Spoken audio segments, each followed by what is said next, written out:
Hi friends, today I'm going to show you how I made over this coffee table. This coffee table is made of oak, it's very sturdy, very strong, and it's in fabulous condition, just a little bit of scuff on the top. So I'm going to give it a beautiful facelift, make it soft and pretty and a little bit coastal.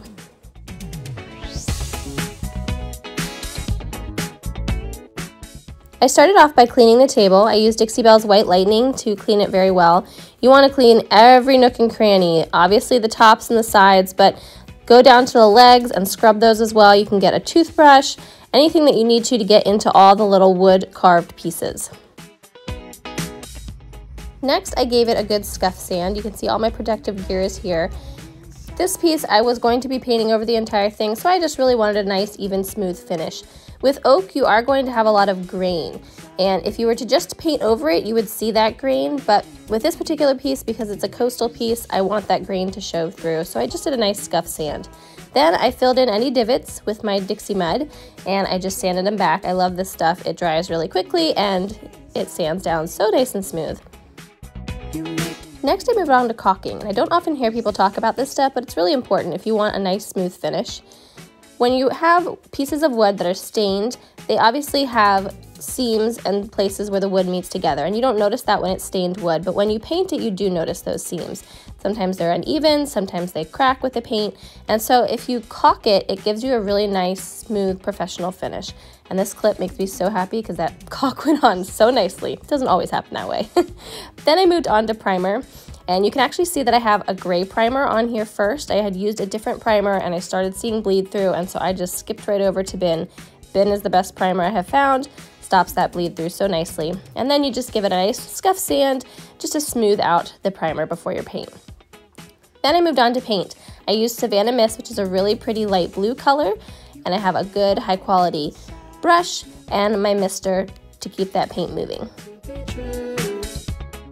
First, I started by misting my brush. This makes your paint go on just a little bit smoother because of this chalk paint is water-based, so that water just helps it move nicely. I put about 2 to 3 coats of paint on this entire table, and then I moved on to the next step.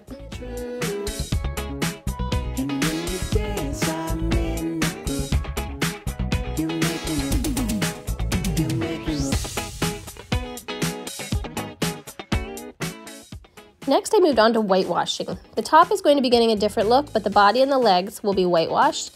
So I got a chip brush and a spoon and a cup and some water and my paint. And you're going to be watering down your paint a lot. It's going to be very liquidy. The more liquidy, the better, just because that way you'll be able to wipe it back easier. And you're going to move in small sections when you are doing it. So here I'm just mixing up my paint until I get it to the right consistency.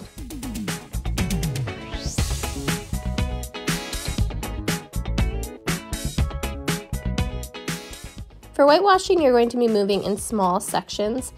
You can see that this table has some carved areas around the side and the legs, and those are the areas that I want to highlight with the whitewashing. And then the rest, I just want it to kind of lighten the overall color of the bottom of the table. So I do a small area and then I wipe it back with my towel, and you can use your water if you need to, if the paint's going on a little thick in that area or it's drying too quickly. I just mist it and then I can wipe it back more evenly.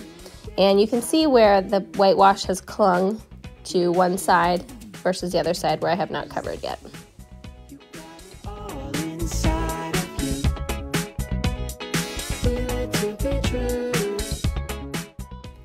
Next comes the top of the table. For the top, you're going to paint in small sections as well, but for this you're just going to be using that base white color again, the same color I used for the bottom, but I'm not going to water it down. So you can see I'm doing one long section on the table, and then I'm taking a baby wipe and I'm just pulling back in certain areas, following the wood grain, but just kind of randomly throughout. And this is going to be a layered process, so it's not going to look like this in the end, don't worry. But this is just the bottom layer of this driftwood look that I'm going for. So here's what it looks like when that whole layer is done. This is kind of a 4-layer process. You have the blue, then you have the white that has been pulled back with a baby wipe, and next we're moving on to brown wax.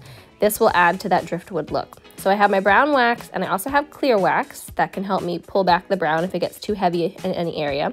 And then I have a couple rags and things that I can use to pull the wax back. So I start in a small section again and just layer on that brown wax. Make sure that you get around the edges of it. too, so that looks like a more natural driftwood look. And I'm just going to be working the small sections, and then I buff it in to the surface. And this part is probably the craziest step, where you feel like, oh my gosh, what have I done? I've ruined the table. But the next step really pulls it all together.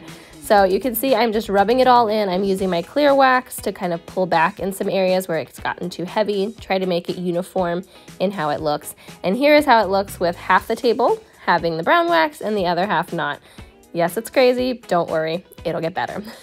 Then for the last layer, you're going to be whitewashing again. So that same white paint, I used Fluff, and you're going to then water it down, work in small sections, and paint over the entire top of the piece.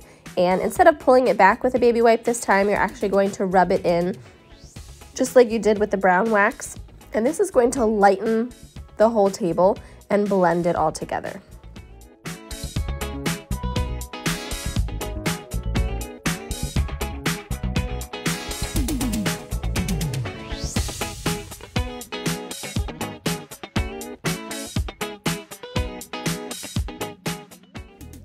And then after several layers of top coat to give it a nice durable finish, this is what you end up with. I did not have a chance to stage this piece in my home before I took it to my booth, but it looks very pretty there as well. So here is how it turns out. Isn't it amazing how all those layers of paint turn into this beautiful soft driftwood look? I absolutely love it. Love that nice sheen on the top. It turned out beautifully. So let me know if you try this finish and if you learned anything new. Bye guys.